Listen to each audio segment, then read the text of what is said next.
Dobro jutro, moja Slovenija.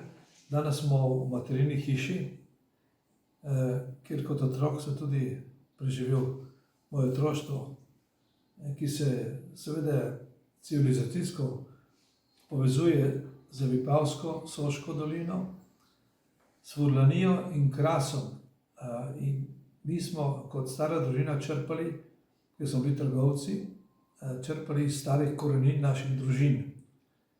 In to je najlepša, informacija iz mojega življenja, čeprav sem prepotoval cel svet in tudi študiral različne civilizacije.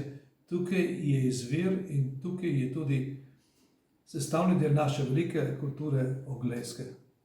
In to je moj dom, naša Slovenija.